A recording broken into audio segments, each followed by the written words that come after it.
Hi friends, my name is Kishore and welcome to my channel Kishore academy. Friends, నేను నా YouTube ఛానల్లో అన్ని రకాల జాబ్ నోటిఫికేషన్కి సంబంధించినటువంటి వీడియోస్ నేను ఎప్పటికప్పుడు పోస్ట్ చేస్తూ ఉంటాను. జాబ్ నోటిఫికేషన్స్ అంటే బ్యాంక్ జాబ్ నోటిఫికేషన్స్ కావచ్చు, అలాగే సెంట్రల్ గవర్నమెంట్ జాబ్స్ ఏవైతే ఉన్నాయి, SSC CHSL, SSC JEE, SSC stenographer, SSC CGL, ఇలా ఎటువంటి జాబ్ నోటిఫికేషన్ పడినా కూడా, అంటే బ్యాంక్స్లో అయితే క్లర్క్, పీఓలు, ఇలా ఏ నోటిఫికేషన్ పడినా కూడా ఆ నోటిఫికేషన్ సంబంధించిన వీడియోస్ని నేను ఎప్పటికప్పుడు నా ఛానల్లో పోస్ట్ చేస్తూ ఉంటాను. సో మీరు ఆ వీడియోస్ అన్నిటిని మిస్ కాకూడదు అనుకుంటే ఖచ్చితంగా నా ఛానల్ సబ్స్క్రైబ్ చేసుకోండి. Thank you friends, thank you very much. Friends, ఇవాళ మనం ఎస్బీఐ రిలీజ్ చేసినటువంటి SBI PO 2020 SBI PO 2020 notification గురించి మాట్లాడుకుందాం. చాలామంది ఎప్పటి నుంచో ఎదురు చూస్తున్నటువంటి నోటిఫికేషన్ ఇది ఎప్పుడో మార్చి ఏప్రిల్లోనే పడాల్సిన నోటిఫికేషన్. ఇది కరోనా లాక్డౌన్ వల్ల ఇది పోస్ట్పోన్ అవుతూ వచ్చింది కదా. ఇప్పుడు at last SBI PO notification SBI PO 2020ని రిలీజ్ చేసిందనమాట. ఇది ఒకసారి ఈ నోటిఫికేషన్ గురించి మనం డిస్కస్ చేసుకుందాం. ఇక్కడ చూడండి ఒకసారి. దీనికి వచ్చేసి ఈ నోటిఫికేషన్కి వచ్చేసి online registration of application and payment of fee. Application ఎప్పుడెప్పటి నుంచి పెట్టుకోవాలి అంటే 14th November 2020 to 4th December 2020, అంటే November 14th నుంచి December 4th వరకు టైం ఇచ్చారనమాట. అంటే ఎగ్జాక్ట్గా ఒక 21 days టైం ఇచ్చారు. ఈ 21 days లోపు అప్లై చేసుకోవాలి. ఈ నోటిఫికేషన్ సంబంధించిన లింక్ నేను డిస్క్రిప్షన్లో ఇస్తాను. అలాగే ఎలా అప్లై చేసుకోవాలో అప్లికేషన్ లింక్ని కూడా నేను డిస్క్రిప్షన్లో ఇస్తాను.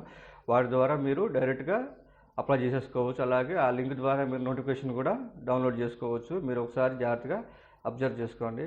ఒకసారి మనం ఇంపార్టెంట్ డేట్స్ అన్ని డేట్స్ ఒకసారి చూద్దాం. ఒకసారి మన నోటిఫికేషన్ జూమ్ చేద్దాం.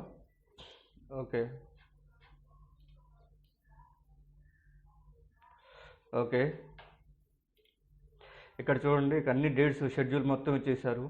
ఆన్లైన్ అప్లికేషన్ వచ్చేసి ఇందాక చెప్పాం కదా, 14th November 2020 to 4th December 2020, అంటే November 14th నుంచి December 4th వరకు ఉందన్నమాట 2020. పేమెంట్ ఆఫ్ అప్లికేషన్ ఫీజు కూడా సేమ్ అదే డేట్స్ ఉన్నాయి. అలాగే కాల్ లెటర్స్ ఆఫ్ ప్రిలిమ్స్ ఎగ్జామ్కి కాల్ లెటర్స్ ఎప్పుడు అవుతాయి అంటే 3rd week of December. ఇది మోస్ట్ ఇంపార్టెంట్ డేట్ వచ్చేసి ఆన్లైన్ ప్రిలిమినరీ ఎగ్జామినేషన్ ఎప్పుడు జరుగుతుంది, ప్రిలిమ్స్ ఎప్పుడు జరుగుతుంది, Phase 1 ప్రిలిమ్స్ కదా. ఈ ఎగ్జామ్ ఎప్పుడు జరుగుతుంది అంటే 31st December, అలాగే 2nd, 4th, 5th January జరుగుతుంది అనమాట. ఈ 4 dates జరుగుతుంది. ఎప్పుడెప్పుడు మళ్ళీ చూడండి జాగ్రత్తగా. 31st December, 2nd, 4th, 5th January, ఈ 4 dates ప్రిలిమ్స్ ఎగ్జామ్ జరుగుతుంది. అలాగే రిజల్ట్ వచ్చేసి ప్రిలిమ్స్ రిజల్ట్ వచ్చేసి January 3rd weekలోనే వస్తుంది. అలాగే మెయిన్స్, ఇక్కడ Phase 2 ఏదైతే ఆన్లైన్ మెయిన్స్ ఎగ్జామ్ ఉందో దాని యొక్క డేట్ వచ్చేసి 29th January, ఫిక్స్డ్ డేట్ అనమాట. బట్ డేట్ కూడా ముందుగానే ఇచ్చాడు. మెయిన్స్కి ఎస్బీఐ పీఓ 2020 మెయిన్స్ ఎగ్జామ్ వచ్చేసి 29th January 2021 జరుగుతుంది. ఇది ఒకసారి జాగ్రత్తగా అబ్జర్వ్ చేసుకోండి. అలాగే ఆ మెయిన్స్ రిజల్ట్ వచ్చేసి 3rd or 4th week of February వస్తుంది. అలాగే Phase 3 అంటే తెలుసు కదా, గ్రూప్ డిస్కషన్ ఇంటర్వ్యూ ఉంటుంది. అది వచ్చేసి ఎప్పుడు జరుగుతుంది అంటే February ఎండింగ్లో కానీ లేదా మార్చ్లో కానీ జరుగుతుంది అనమాట. ఫైనల్ రిజల్ట్ అంటే మొత్తం మీకు 3 స్టేజ్లు క్వాలిఫై అయ్యి ఫైనల్గా రిక్రూట్మెంట్ అయిన వాళ్ళ రిజల్ట్ వచ్చేసి last week off March 2021 March last వీక్లో ఫైనల్ రిజల్ట్ వస్తుందన్నమాట. సో ఇవన్నీ జాగ్రత్తగా అబ్జర్వ్ చేయండి. అలాగే ఎస్సీ ఎస్టీలకి ప్రీ ఎగ్జామ్ ట్రైనింగ్ అనేది వాళ్ళు ప్రొవైడ్ చేస్తూ ఉంటారు కదా ఎస్బీఐ వాళ్ళు. అంటే ఎగ్జామ్ ముందు వాళ్ళు కొంచెం కోచింగ్ ఇస్తారు. వాళ్ళకి సంబంధించిన డేట్స్ ఇచ్చారు. 2nd week of December అని, ఇది ఆన్లైన్ కాల్ లెటర్. అలాగే ఎగ్జామ్ ట్రైనింగ్ వచ్చేసి వాళ్ళకి 3rd, 4th weeks of December అని చెప్పి ఇచ్చారు. ఒకసారి ఇది ఏమన్నా అవసరమైన వాళ్ళు ఇది కూడా చెక్ చేసుకోండి. Next the most important is total vacancies. ఎన్ని వేకెన్సీస్ ఉన్నాయనేది మనకు చాలా ఇంపార్టెంట్. ఈ సంవత్సరం మనకి ఎస్బీఐ పీఓ 2020లో మొత్తం 2000 వేకెన్సీస్ రిలీజ్ చేశారు. అఫ్కోర్స్ లాస్ట్ టైం అంతకుముందు అంటే 2018, 2019లో కూడా సేమ్ 2000 వేకెన్సీలే ఉన్నాయి. ఇప్పుడు కూడా సేమ్ అదే వేకెన్సీలు ఇచ్చారు. దీంట్లో ఒకసారి మనం కేటగిరీ వైజ్గా చూద్దాం, ఏ కేటగిరీకి ఎన్ని ఇచ్చారు. మొత్తం టోటల్ 2000 వేకెన్సీలో ఎస్సీ వాళ్ళకి 300 వేకెన్సీస్ ఉన్నాయి. అలాగే ఎస్టీ వాళ్ళకి 150 ఉన్నాయి. ఓబీసీ అంటే ఓబీసీ నాన్ క్రీమీ లేయర్ అనమాట. ఓబీసీ నాన్ క్రీమీ లేయర్ వాళ్ళకి 540 వేకెన్సీలు ఉన్నాయి. ఈడబ్ల్యూఎస్ అంటే ఎకనామికలీ వీకర్ సెక్షన్స్ ఎవరైతే ఉన్నారో వాళ్ళకి 200 వేకెన్సీస్ ఉన్నాయి. అలాగే జనరల్ కేటగిరీ వీళ్ళకి వచ్చేసి 810 వేకెన్సీస్ ఉన్నాయన్నమాట. ఇవన్నీ ఒకసారి అబ్జర్వ్ చేసుకుని, అలాగే పీడబ్ల్యూడీ వాళ్ళలో LD, VI, HI వీళ్ళకి ఎవరైతే ఉన్నారో వాళ్ళకి కూడా వేకెన్సీలు ఇచ్చారు. ఇవన్నీ మీరు 1-4 సార్లు అబ్జర్వ్ చేసి చూడండి. నేను నోటిఫికేషన్ డిస్క్రిప్షన్లో ఇస్తాను, సో అది మీరు చూడండి. ఓకే, నెక్స్ట్ వచ్చేసి ఎలిజిబిలిటీ క్రైటీరియా. మనకు అందరికీ తెలిసినవే కదా ఇవన్నీ. ఎలిజిబిలిటీ క్రైటీరియా వచ్చేసి first education qualifications. Essential academic qualifications వచ్చేసి మినిమం డిగ్రీ ఉండాలి. Graduation in any discipline from a recognised university or any equivalent qualification recognised as a such by the central government. Those who are in the final year or final semester of their graduation may also apply provisionally, subject to the condition that if called for interview they will have to produce proof of having passed the graduation examination on or before 31st December 2020. దీనికి ఎవరెవరు apply చేసుకోవచ్చు అంటే graduation ఎన్ని డిసిప్లిన్లో graduation complete అయిన వాళ్ళు apply చేసుకోవచ్చు. ఎవరైతే final ఇయర్లో ఉన్నారో లేదంటే ఫైనల్ సెమిస్టర్లో ఉన్నారో వాళ్ళు కూడా దీనికి అప్లై చేసుకోవచ్చు అంటున్నాడు. అయితే వాళ్ళు ఇంటర్వ్యూకి వచ్చినప్పుడు ఖచ్చితంగా 2020 31st డిసెంబర్ లోపే వాళ్ళ గ్రాడ్యుయేషన్ కంప్లీట్ అయిపోయింది అని వాడు సర్టిఫికేట్ వాళ్ళకు ప్రొడ్యూస్ చేయాలి అని చెప్తున్నారు. ఒకసారి జాగ్రత్తగా ఇది అబ్జర్వ్ చేయండి. సో ఎడ్యుకేషన్ క్వాలిఫికేషన్ కూడా ఇక్కడ కొన్ని పాయింట్స్ ఉన్నాయి. మినిమం 60% రావాలి, గ్రాడ్యుయేషన్లో మినిమం 60% ఉండాలి ఖచ్చితంగా. ఈ క్వాలిఫికేషన్ అంటే ఒకసారి అబ్జర్వ్ చేయండి జాగ్రత్తగా. నెక్స్ట్ వచ్చేసి మనం నెక్స్ట్ ఒక్క నిమిషం. ఓకే, నెక్స్ట్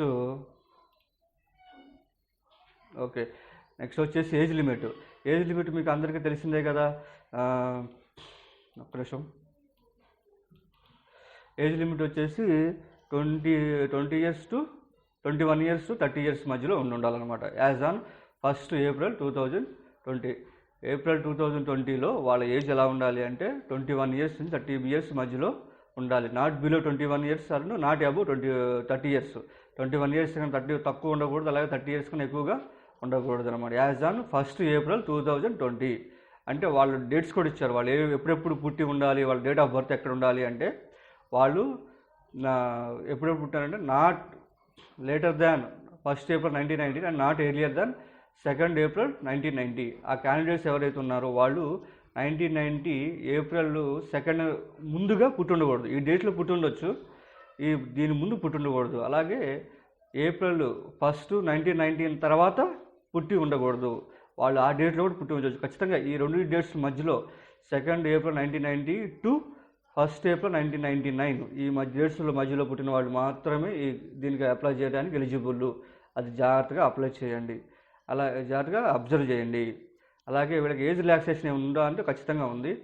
SC ST వాళ్ళకైతే 5 years వరకు ఏజ్ రిలాక్సేషన్ ఉంది. అలాగే OBC నాన్ క్రీమీ లేని వారికి అయితే 3 years వరకు ఏజ్ రిలాక్సేషన్ ఉంది. అలాగే PWD ఎవరైతే ఉన్నారో వాళ్ళు PWD SC ST అయితే 15 years, PWD OBC అయితే 13 years వరకు, PWD జనరల్ ఆర్ EWS అయితే 10 years వరకు వాళ్ళకి ఏజ్ రిలాక్సేషన్ అనేది ఉంటుంది. ఎక్స్ సర్వీస్ మనకి అయితే 5 years వరకు ఏజ్ రిలాక్సేషన్ ఉంటుంది.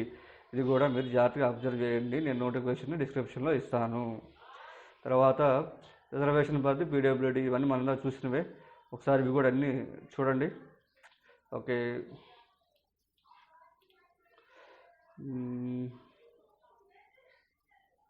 ఇంక మనం ఏం చూడాల్సిన అవసరం లేదు. ఇక్కడ కేటగిరీ స్క్రైబ్స్ అవి ఇచ్చాడు, సార్ జాగ్రత్తగా చూడండి. ఆన్లైన్లో అప్లై చేసేటప్పుడు మీ కేటగిరీని జాగ్రత్తగా మీరు పెట్టి చూడాలి. ఇక్కడ SC అయితే C01 అని, SC LD అయితే 02 అని, ST అయితే 06 అని, OBC అయితే 111 అని ఇలా ఉన్నాయి కదా. ఈ కోడ్స్ మీరు అప్లికేషన్లో పెట్టేటప్పుడు ఈ కోడ్స్ని జాగ్రత్తగా అక్కడ పెట్టండి, జాగ్రత్తగా టైప్ చేయండి అని చెప్తున్నాడు ఇక్కడ. అలాగే next the most important is selection procedure or the online exam pattern. ఎలా ఉంటుంది సెలక్షన్ ప్రొసీజర్ అంటే 3 phases ఉంటుంది. First phase, second phase and third phase. First ఫేజ్లో వచ్చేసి ప్రిలిమ్స్ ఎగ్జామ్ జరుగుతుంది. ఈ ప్రిలిమ్స్ ఎగ్జామ్స్ వచ్చేసి 1 hour ఎగ్జామ్ ఉంటుంది. ఈ 1 hourలో 100 marks ఉంటుంది. 3 subjects ఉంటాయి. 3 subjects అంటే English language, quantitative aptitude, reasoning ability 3 subjects ఉంటాయి. ఒక్కో దానికి 20 minutes సెక్షనల్ టైమింగ్ ఉంటుంది. ఖచ్చితంగా 20 minutes సెక్షనల్ టైమింగ్ ఉంటుంది. టోటల్గా 100 marks అనమాట. 1 hour ఎగ్జామ్ ఉంటుంది. ఏ సబ్జెక్ట్లో ఎన్ని క్వశ్చన్స్ ఉంటాయండి చూద్దాం. ఇంగ్లీష్ లాంగ్వేజ్ 30 questions ఉంటాయి, 30 marks. అలాగే క్వాంటిటేటివ్ యాప్టిట్యూడ్ 35 questions ఉంటాయి, 35 marks. అలాగే రీజనింగ్ ఎబిలిటీ వచ్చేసి 35 questions ఉంటాయి, 35 marks. టోటల్గా 100 questions. ఈచ్ సెక్షన్కి సెక్షనల్ టైమింగ్ ఉంటుంది. 20 minutes, 20 minutes, 20 minutes.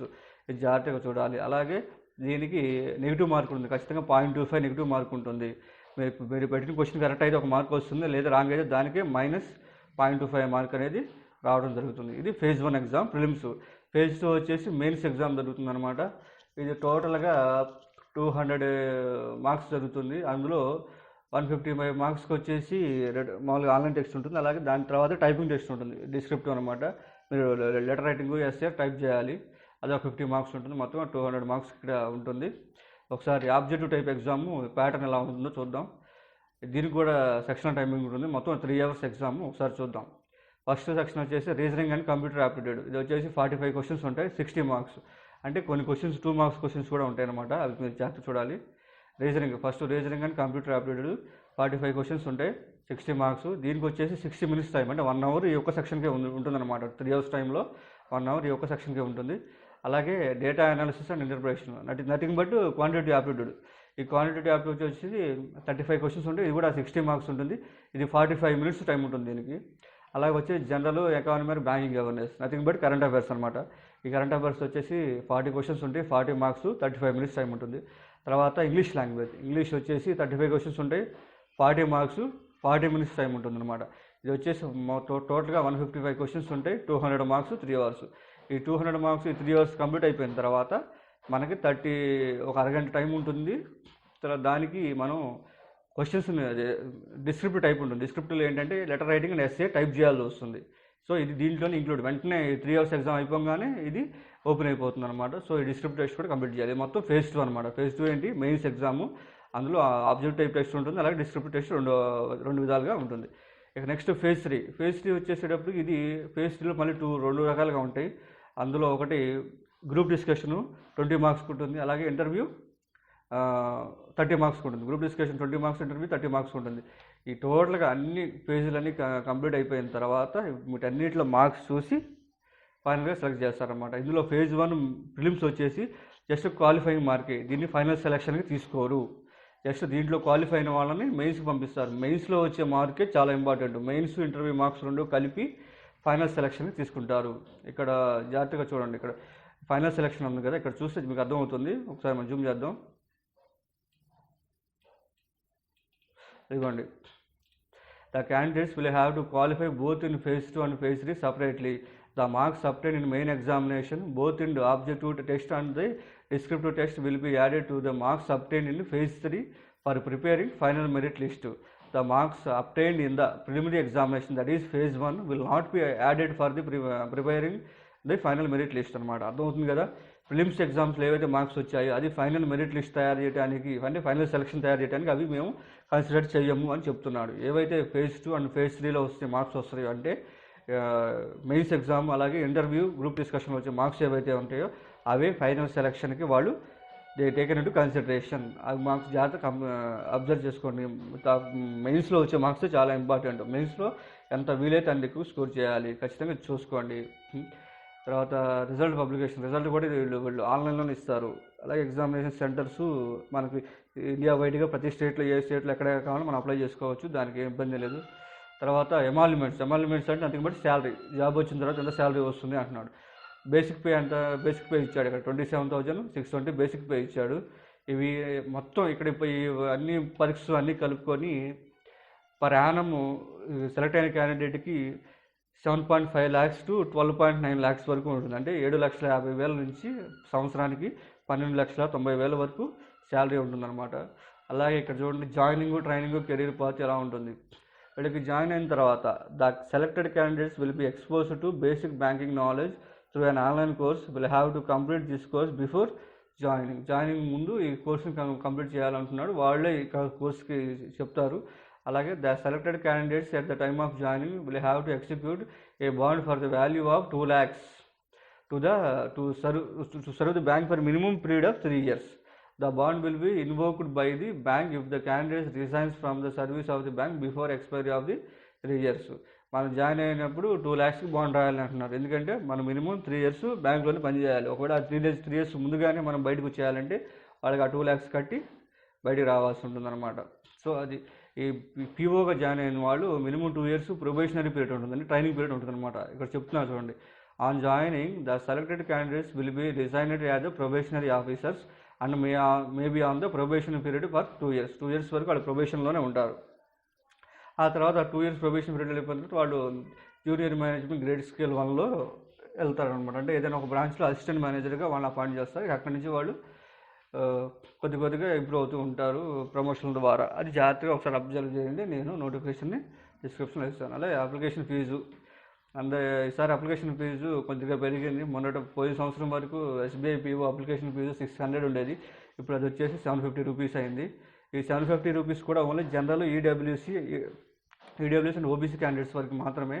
SC ST PWD క్యాండిడేట్స్కి ఎలాంటి అప్లికేషన్ ఫీజు లేదు. అలాగే చూసుకోండి. అలాగే ఇందాక ఈ ప్రీ ఎగ్జామ్ ట్రైనింగ్ ఉంది కదా SC ST వాళ్ళకి, ఇది ఎక్కడ ఇస్తారు ఏంటి ఒక డీటెయిల్స్ ఇచ్చారు. ఇది కూడా ఒకసారి మీరు అబ్జర్వ్ చేసుకోండి. అలాగే నెంబర్ ఆఫ్ ఛాన్సెస్, ఎవరు ఏ కేటగిరీ వాళ్ళు ఎన్నిసార్లు అటెంప్ట్ చేయొచ్చు అనేది నెంబర్ ఆఫ్ ఛాన్సెస్ ఇచ్చారు. అది ఒకసారి చూద్దాం. జనరల్ EWS వాళ్ళైతే 4 attempts వరకు మ్యాక్సిమం 4 times మాత్రమే మళ్ళీ ఎగ్జామ్ రాయగలరు. అది చూసుకోండి. అలాగే జనరల్ EWSలో PWD ఉంటే వాళ్ళు 7 attempts వరకు రాయొచ్చు.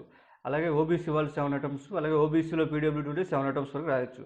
అలాగే SC ST కానీ SC STలో PWD కానీ ఉంటే వాళ్ళు నో రిస్ట్రిక్షన్స్, వాళ్ళు ఎన్నిసార్లు అయినా సరే వాళ్ళ ఏజ్ కంప్లీట్ అయిపోయే వరకు వాళ్ళు ఎన్నిసార్లు అయినా సరే రాసుకోవచ్చు. అది కూడా ఒకసారి చూడండి. తర్వాత హౌ టు అప్లై అంటే ఓన్లీ త్రూ ఆన్లైన్లోనే మాత్రం అప్లై చేసుకోవాలి. అప్లికేషన్ లింక్ కూడా నేను డిస్క్రిప్షన్లో ఇస్తాను, మీరు దాన్ని అప్లై చేసుకోండి. ఎప్పటి నుంచి అప్లై చేసుకోవాలి? 14th November 2020 to 4th December 2020 వరకు ఇది అప్లికేషన్ లింక్ ఓపెన్లో ఉంటుంది. అప్పుడు మీరు అప్లై చేసుకోవాలి. అప్లై చేసేటప్పుడు జాగ్రత్తగా చూడండి, మీ ఫోటో సైన్ అది జాగ్రత్తగా అప్లోడ్ చేయండి, జాగ్రత్తగా చూసుకోండి. సో ఇదంతా ఉంది ఇక్కడ. కాల్ లెటర్స్ ఇవన్నీ okay. General information, announcement, disclaimer okay అంతా బాగానే ఉంది కదా. ఇది వచ్చేసి ఎగ్జామినేషన్ సెంటర్స్ ఎక్కడెక్కడ మన ఏ స్టేట్లో ఏమేమి సెంటర్స్ ఉన్నాయో చూసాడు. ఫర్ ఎగ్జాంపుల్ మనం ఆంధ్రప్రదేశ్ చూద్దాం. ఆంధ్రప్రదేశ్లో వచ్చేసి చీరాల, చిత్తూరు, ఏలూరు, గుంటూరు, కడప, కాకినాడ, కర్నూలు, నెల్లూరు, ఒంగోలు, రాజమండ్రి, శ్రీకాకుళం, తిరుపతి, విజయవాడ, విశాఖపట్నం, విజయనగరం ఇవన్నీ మనం అప్లై చేసుకోవడానికి ఉన్నాయన్నమాట. సో వీళ్ళు మెయిన్స్ ఎక్కడ రాసుకోవచ్చు అంటే ఇవన్నీ ప్రిలిమ్స్కి అనమాట. ఇదే ఆంధ్రప్రదేశ్లో మెయిన్స్ ఎక్కడెక్కడ జరుగుతాయంటే గుంటూరు, కర్నూలు, విజయవాడ, విశాఖపట్నంలో జరుగుతాయి. అలాగే ప్రతి స్టేట్కి వాళ్ళు విడివిడిగా ప్రిలిమ్స్కి మెయిన్స్కి సెంటర్స్ ఇచ్చారు. ఒకసారి మీరు ఇవన్నీ కూడా అబ్జర్వ్ చేయండి. ఈ లింక్ నేను డిస్క్రిప్షన్లో ఇస్తాను. ఓకే ఫ్రెండ్స్, అది ఈ సంవత్సరం పడినటువంటి SBI PO 2020 నోటిఫికేషన్ గురించి మనం ఎక్స్ప్లెయిన్ చేసుకున్నాం. Okay friends, thank you very much. Friends, నా వీడియో మీకు నచ్చినట్లయితే లైక్ చేయండి, ఖచ్చితంగా షేర్ చేయండి. ఇలాంటి వీడియోస్ మీరు ఫ్యూచర్లో మిస్ కాకూడదు అనుకుంటే ఏ నోటిఫికేషన్ పడినా నేను ఆ నోటిఫికేషన్ సంబంధించిన వీడియోస్ నేను నా ఛానల్లో పోస్ట్ చేస్తుంటాను. ఇలాంటి వీడియోస్ మీరు ఇప్పటికీ మిస్ కాకూడదు అనుకుంటే ఖచ్చితంగా మీరు నా ఛానల్ సబ్స్క్రైబ్ చేసుకోండి. Thank you friends, thank you very much.